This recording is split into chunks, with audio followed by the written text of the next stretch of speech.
श्री कृष्ण गोविंद हरे मुरारी, हे नाथ नारायण वासुदेवा। श्री कृष्ण गोविंद हरे मुरारी, हे नाथ Narayan Vasudeva. Hello दोस्तों, आज मैं आपको कार्तिक महात्म्य का दूसरा अध्याय सुनाने जा रही हूँ, तो इसको ध्यान से सुनिएगा। इसको सुनने मात्र से ही बहुत से पापों का नष्ट हो जाता है।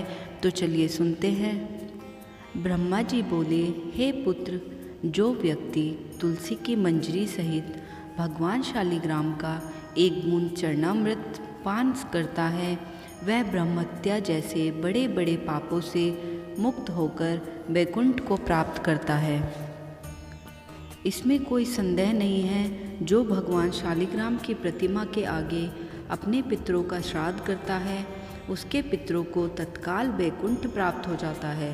जो भगवान श्री शालिग्राम की मूर्ति दान करता है, उसे समस्त पृथ्वी के दान का फल प्राप्त होता है। जो भगवान शालिग्राम की प्रतिमा को बेचता है, वह महान कष्ट भोगता है। इसलिए श्री शालिग्राम की मूर्ति को नहीं बेचना चाहिए। श्री विष्णु भगवान का पूजन शंख के जल से करना चाहिए। श्री शिव जी का पूजन बेलपत्रों से, सूर्य का तुलसी से, गणेश जी का पूजन धतूरे के फूलों से, विष्णु जी का पूजन कमल के पुष्पों से तथा श्री महालक्ष्मी जी का पूजन मालती अथवा चंपा के फूलों से करके प्राणी परम पद को पाता है। परंतु जो भगवान को परम प्रिय तुलसी से भगवान शालिग्राम की पूजा करता है, उसकी महिमा का वर्णन कोई भी नहीं कर सकता। इस प्रकार पूजा करने वाला भक्त जन्म मरण के अपार कष्ट से मुक्त हो जाता है। जिसकी मृत्यु तुलसी माला धारण किए हुए होती है, वह जीव बिना किसी रोक टोक के सीधा वैकुंठ धाम को जाता है। जो तुलसी की छाया में अपने पितरों का श्राद्ध करता है, उसके पितरों की अक्षय तृप्ति हो जाती है। तुलसी का सिंचन गंगा, यमुना तथा नर्मदा में स्नान के समान होता है। तुलसी का वृक्ष उगाने और सींचने तथा नित्य स्पर्श करने से मनुष्य के मनसा, वाचा और कर्मणा तीनों प्रकार के पाप नष्ट हो जाते हैं। कार्तिक मास में व्रत करने वाला तुलसी जी का शांत चित्त से पूजन, प्रदक्षिणा और नमस्कार करके हाथ जोड़कर प्रार्थना करे, हे हरि की परम प्रिय, देवताओं ने तुम्हें बनाया और मुनीश्वरों ने तुम्हारा पूजन किया। मैं भी तुम्हें नतमस्तक नमस्कार करती हूँ। जो प्राणी आंवले के पत्तों और पुष्पों से भगवान का पूजन करता है अथवा आंवले के वृक्ष के नीचे बैठकर भगवान का पूजन करता है, उसको स्वर्ण के फलों और फूलों से पूजन करने का पुण्य फल प्राप्त होता है। जो मनुष्य द्वादशी को तुलसी तथा आंवले के पत्तों को तोड़ता है, वह घोर नरक भोगता है।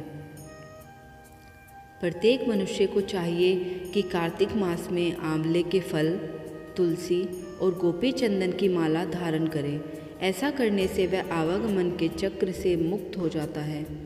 कार्तिक मास में स्नान और व्रत करने वाले मनुष्य को चाहिए कि वह ब्राह्मणों को भोजन कराने के पश्चात चंदन, पुष्प, पान तथा दक्षिणा देकर संतुष्ट करे। संपूर्ण कार्तिक मास में पृथ्वी पर शयन करने, ब्रह्मचार्य का पालन करने, पत्तल में भोजन करने और मौन व्रत से प्राणी परम वीर, धीर, गंभीर और कीर्तिवान होता है।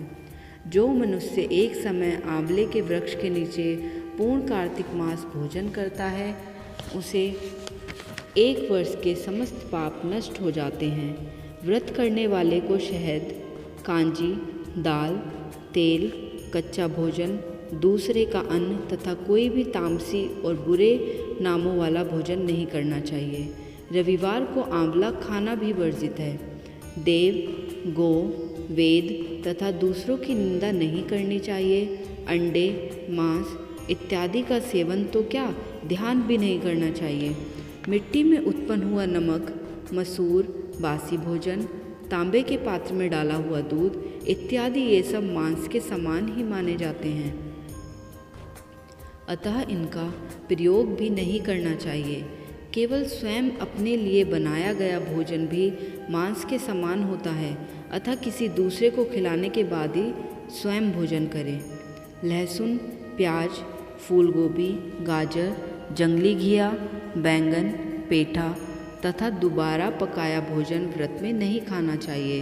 राजस्वला स्त्री मलेच्छ, पतित तथा पाखंडी आदि से भूलकर भी बात नहीं करनी चाहिए।